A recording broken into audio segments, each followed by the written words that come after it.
Så då kör vi. Hejsan, välkomna till vår årsvideo. Ja. Var sitter vi nu då? Vi sitter i Södertälje. Yes. Nu sitter vi inte på ditt nya I kontor. arkivet. Precis. Och, Detta är det nya kontoret. Jag pendlar hit varje dag. Ja, vad är det? 4,5 timmar? 4 timmar i alla fall. Det tog 3,5 timmar med X2000. Ja, precis. Jag fick också ta bussen för att komma hit också. Ja, alltså bussen till tåget i... Hässleholm. Precis. Av alla ställen. Så det här var årsvideo och det vi ska göra nu är att gå igenom... Vi ska snacka en massa skit. Ja, men vi har ju faktiskt gjort en punktlista, vilket vi inte gjorde förra året. Så därför blev förra året jävla... Förra året hade vi en sketch. Ja. Det har vi inte nu. Nej, men vi kan säkert lägga in någonting. Här är typ... Här är någonting från Mr. Bean. Magic. Men det vi ska göra nu är att vi ska gå igenom året som har varit, vad vi har hittat på och hur vi ser på nästa år. Så det första vi börjar med det är ju recensionerna. Ja, och detta är vårt flaggskepp. Det är det som vi verkligen satsar på eftersom det är där alla tittare kommer. Mm. Alltså hur många flockas? En bra video har ju efter en helg har den sådär 3 tittare. Jävlar. Och det är ju mer än... Och då är det ju oftast... Det är mer än 0. Och då är det ju oftast att det är jag som tittar på 2 av dem och så du som tittar på den 3:e för att du ska se att ljudet funkar. Nej, det är inte ens det. Jag tror att ibland tittar jag på dem bara för att jag ska länka dem. För att de inte... Men där kommer det inte vara några större förändringar, eller hur? Nej, vi har som vi sa ett nytt kontor som ska soundproofas.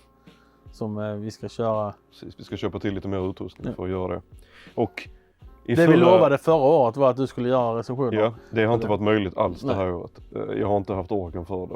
Orken? Ja, jag vet. Och då sitter du och slappar? Nej. Jag sitter och producerar hög kvalitet material. Ja, okay, men du sitter och producerar material. Jag sitter ner i alla fall. Du sitter ner och producerar material. Precis. Och orsaken till att det kanske kommer nästa år är för att vissa saker kommer att bli lite förenklade eller möjligtvis. Och vi kommer få lite extra hjälp. Eller jag kommer få lite extra hjälp. Så vi går ju vidare till det egentliga flaggskeppet, vilket är ett vänesnack. Nu i år så har det kommit ut 3 stora episoder och 2 små. Det här året har ju blivit debutåret för 2 specialavsnitt, det vill säga jul och Halloween. Eller Halloween och jul. Ja, man kan tycka vad man vill, Mattias. Jag har ingen personlig åsikt om avsnitten annat än att jag tycker det blir steg uppåt liksom. Kvalitetsmässigt. Vi blir mer bekväma framför kameran.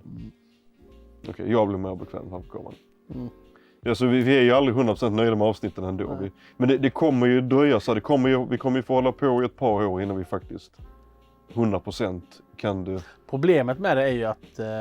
Man har ingen som tittar, då kan man inte få någon feedback. Nej, det är också. Men det är också... Problemet är att de förra avsnittet igen, inte det som kom nu i december. Utan det Hjärta och sten-avsnittet var ju långt. Och Swordens Horse-avsnittet var ännu längre. Så det är det att vi har så mycket att prata om. Så vi måste lära oss att bli bättre på att sålla. Inte i inspelningen men i klippningen. För vi har den där lilla grejen som vi har börjat med godbitar. Att jag tror det är bra att vi använder det. Det är ett bra utrymme. Sen kan man också punga ut lite mer. Det blir att vi pungar ut lite mer tittarsiffror. För de måste folk titta på det också. Nej, precis. Det är också en bra strategi. Och saken med ett vänesnack då är att det är 2 saker. Det är ju att du ska möjligtvis hjälpa till att redigera nästa år. Ja. Beroende på hur situationen ser ut och om du lyckas kunna få en ny dator till exempel.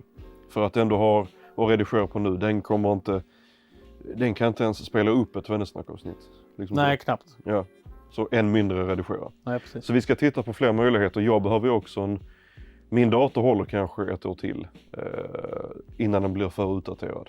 Jag har haft den i 7 år nu. Och den har funkat bra nu i början, men jag har ju aldrig tömt datorn på så här mycket kraft med de här avsnitten som kräver väldigt mycket. Och väger väldigt mycket. Alltså ett avsnitt kanske blir 200 gigabyte eller 300 projektet säger. Vilket kanske inte låter så mycket, men för den typen av dator så är det en hel del. Och det andra är ju att nästa år så har vi haft vissa funderingar på att släppa ut kortare avsnitt. Istället för att det är en diskussion på 3 filmer så släpper vi diskussionen för sig. Men det tror jag inte händer nästa år. Jag tror det händer nästa år. Nej, inte att vi ska göra det nästa år, men vi har haft tankar på det. Ja, men det som är bra med det är att om jag då börjar klippa det också, då blir det ju väldigt stor skillnad i kvaliteten på avsnitten, för jag är ju värdelös på att klippa. Men det blir ju den, så det kommer bli 2 olika stilar på klippningen, för du har klippningshumor som jag hatar. Som du, jag har ju fått ta dig i örat och verkligen, alltså, nej, så här ska det inte vara. Sen så har du ändå smugglat in den ändå. Ja, på något håll. Som inte kommer att vara med. Sen har jag ju mer platta, alltså jag har ju mer torr humor än vad du har.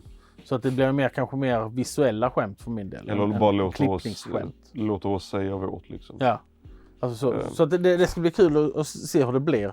Men det är ju någonting som vi måste ta tag i. Så därför tror jag inte att den ändringen kommer nästa år. Eller rätt sagt, jag vet du att menar den med enskilda? Med enskilda avsnitt. Snack. Ett vanligt avsnitt brukar vi försöka ha varje snack 20 minuter. Det har inte gått för att vi är så jävla bra på att snacka nu. Så då blir det lite längre. Nej, men vi är fantastiska. Vi är bättre på att snacka skit. Ja. Men i alla fall, det är mycket som kommer att hända. Eller det är vissa förändringar som kommer att hända med Tvennasnack nästa år. Vi får se vilka av dem som vi kommer att genomföra. Men i stort sett kommer det se likadant ut. Men episoderna kanske kommer att komma ut lite snabbare. Det är det enda. Förhoppningsvis. Då går vi vidare till vloggarna. Vi har en släppt vlogg, Arkivet, episod nummer 1. Och tanken var att det skulle komma sådär en gång i månaden och sånt. Eller en gång varannan månad kanske. Ja, men sen blev det supplementera Tvennasnack. Och recensionerna för att det skulle komma ett annat. Men sen blev det ju det att vi hade ju en jättebra tanke, och det var att en du känner som vi tänkte kunde klippa några av dem. Ja. Utan några krav och tidsgränser och sånt på sig. Men sen så gjorde vi den smartaste idén någonsin, och det är att vi har 3 inspelade bloggar. 3 inspelade bloggar. Varav en är sådär att vi filmade allt. Så där är 4 timmars material gånger 3 dagar. Ja, det var typ så 6-7 timmars material. Ja, okej, 7 timmars material. Och de andra är sådär att det är 1 timmars material filmat. Ja, men 2 max kanske. Ja. Det är lätt att sålla, för det är mycket skit som ska bort. Och vi går där, ja men ta den här store! Så får han den och så går in i väggen. Så de vloggarna som finns, de kommer komma ut nästa år. Det är inga problem att få ut dem nästa år. Så länge jag kan starta upp med att redigera så mycket jag kan. Och även du kan och ska förmodligen, vadå? Kan och förmodligen, för du ska kunna hjälpa till med dem på grund av att om Tvennasnack är en sak, vloggarna är lättare för datorn att hantera, till exempel. De kommer att filmas på samma sätt, vi kommer att filma varenda gång vi är här, för då blir det att 100 sådana staplas ovanpå varandra. Däremot så kan det vara bra att filma vloggar om vi gör någonting speciellt. Men man kan ju blanda material från 2 tillfällen man har varit där uppe och klippa ner till alltså som man har till precis. En vlogg. Så nu är vi på ditt hotellrum, så varför?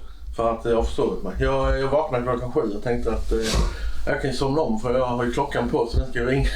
Ja, det var väl inte så mycket mer om det. Sen har vi S-film. Vad har vi gjort där? Jo. Ja. Ja, men väck med din hand, vi får inte säga något. Vi var filmografer på 2 filmfestivaler. Nörden och Båstad filmfestival. Ja, Nörden heter den ju inte. Nej, men vi hade ju jätteroligt åt det, för att de hade ju en sån danskt ö. Fast det var ju inte ett danskt ö. Så vi höll ju på med det hela dagen. Eller båda dagarna vi var där. Och sen så frågade vi dem. Vet ni om det? Ja, det är klart vi vet, säger de. Men det är ju inte ett riktigt ö. Nej, för att det är åt fel håll. Det är åt fel håll, för de hade ju koll på det, och det hade inte vi. Och, men därför kallar vi det Nörden, bara för att jävlas. Och det vi filmade där var ju reklam till förbundet. Ja. Och de här videoklippen kommer antagligen aldrig släppas på den här kanalen, för det är inte det de är gjorda för. Vi har också fått betalt för att göra dem. Ja.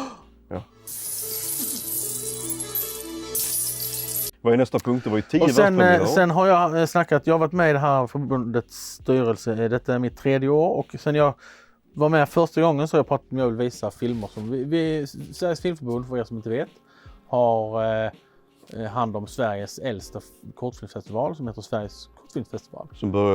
Som började på 50-talet, tror jag. Och då har jag sagt så här att jag vill att de filmer som inte blir uttagna ska vi visa på något sätt, för vi vill garantera våra medlemmar att deras filmer visas. Och det har de sagt, nej, men vi måste ju ha kvalitetskontroll, och jag skiter fullständigt i kvalitetskontroll. Och det låter dåligt, det är inte så jag menar. Det är bara det att vi är ett amatörfilmsförbund, vilket innebär att man ska inte sålla bland vad som är bra och vad som är dåligt. Både för att, nu håller vi alltid med varandra, men det du tycker är bra kommer inte jag tycka är bra. Vi var till exempel vi hade visningar nu där vi visade, vi kallade det 10 världspremiärer, vi var på 4 ställen. Och på alla ställen var det så att de filmerna som jag valde ut 30 av filmerna och du valde ut 10 av filmerna. Och av de 30 filmer jag valde ut så var det 10 filmer som jag tyckte var skitbra, 10 filmer som jag har ingen åsikt, och 10 filmer som jag tyckte var skitdåliga. Och varje ställe vi var på att visa de här filmerna Så de filmerna som jag tyckte var skitbra var det någon som tyckte var dålig. Och de som jag tyckte var skitdåliga var det någon som tyckte var jättebra. Precis. Så det blev exakt den där, så att folk har inte samma smak. Så därför är det fel att sålla bland det. Plus att någonting som var jättebra var att vi hade Q&As på alla ställena och speciellt en diskussion vi hade med en filmskapare blev Två jättelyckad. filmskapare var det, för det var ju 2 där. Ja, det är okej. Men 2 filmskapare blev väldigt lyckade. Så det vill vi göra igen, men då vill vi göra det runt om i landet. Det här var ju bara ett testår. Precis, då vill vi göra det runt om i landet på olika ställen. Mitt mål är ju att alla filmer som inte blir uttagna, som detta året var det 150 filmer som inte blir uttagna tror jag. Och då skulle jag vilja visa alla de 150 filmerna på åtminstone 2 platser. Nästa är liksom, det är fortsatta arkivarbeten här. Det har inte varit så jättemycket förändring. Men det är tur att du och jag inte filmade en vlogg här för att idag var vi väldigt sura på det här med filmerna, vad som finns inne och speciellt att vi verkade hitta jättemycket VHS-kassetter som inte är inlagda. Så vi var på att prata om arkivarbetet, men arkivet kommer att fortsätta och vi kommer att göra som vi är. Så, ja, det är inte så mycket mer där och sen har vi massa synpunkter också. Ja, och sen så är du adjungerad. Jag vill invald i styrelsen och jag kommer ju styra och ställa så mycket jag kan även om jag inte kan jag kan inte rösta överhuvudtaget. Men det är kul att inte rösta på de tyngsta punkterna i alla fall. Men det är kul att bli invald. Det är ett testår. Ja. Se om det passar. Ja. Och sen besöket och där har vi varit på lite visningar runt om i landet. I Stockholm eller utanför Stockholm, i Malmö ett par gånger på Freeze Frame. Där brandlarmet gick under de sista 10 sekunderna av filmen. Så filmens udd gick förlorad. Precis, så vi fick stå utanför i 25 minuter, sen kom folk tillbaka och fick se de sista 20 sekunderna. Vilket var mitt i bara yes, härligt, den poängen funkar ju. Hade det varit så halvväg så är det liksom... Ja, precis. Sen har vi varit i Åhus och visat filmen och sen har vi nu senast i november var vi på Inkonst i Malmö genom Filmbar från Filmcentrum Syd. Och där det var sådär 100 pers, mer än 100 pers i publiken, vilket gjorde att man helt plötsligt fick en reaktion från publiken, vilket man inte har fått tidigare. Precis. Sen har vi Tristess. Yes. Och vad är Tristess? Det är en kortfilm som du och jag har jobbat på nu under det här året och vi har velat starta den ända sedan året innan. Besöket till slut i princip. Ja, precis. Och jag kan ju kort berätta vad den handlar om. Det handlar om en reporter som i en livesändning kommer hem till ett offer som har dött under mystiska omständigheter i ett hus. Och den här reportern tuktar efter mycket, mycket större arbeten och ljuger i princip ihop en skithistoria om att han har dött av tristess. Det är en plåga som sprider sig och drabbar alla som lider av tristess liksom. Och en kille ser detta inslaget på tv och han lever ett liv som är nästan lika skitigt som personen som har dött och tänker jag måste ändra på mig. Och han går till desperata längder för att försöka ändra sitt liv. Ja, precis. Och den är mycket mer ambitiös än besöket med det att vi har 2 åkningar denna gången. Vi hade kameror. Och vi hade ju en åkning i besöket också, men vår redigerade var det första han klippte bort. Vilket var ett rätt beslut, men det var störigt. Hörde inte in där liksom. Nej. Och sen så har vi... 2/3 av filmen inspelad. Ja. Och vi skulle spela in den sista 3/3, men det var någon jävel som blev sjuk. Ja, du kom hem till mig och vi åt ju lunch, eller middag dagen innan. Och så blev du antagligen matförgiftad. Men inte jag. Nej. Vilket jag tror jag har vant mig vid allt mögel som är i maten. Precis. Och vi har fått in Hasse Brontén. Känd från tv. Känd från parlamentet. Han har spelat polis i 100 miljarder olika projekt. Ja. Han var med i den osannolika mördaren. Och spelar polis. Vi tar ju ofta folk som är up and coming för att de vill bara visa upp vad de kan. Och så får vi höra från Hasse Brontén. Då tänkte jag direkt. Hans agent skickade ett mejl och var intresserad. Så sa jag så här, så jag skickade ett mejl tillbaka, men det här är obetalt. Alltså, vi kan inte... Nej, men han är intresserad. Okej, ja visst. Och det är ju för att, har han berättat sen att han är ju typecastad. Han är ju gammal polis. Innan han blev komiker. Polis i 15 år.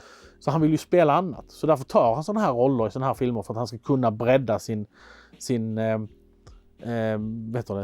range.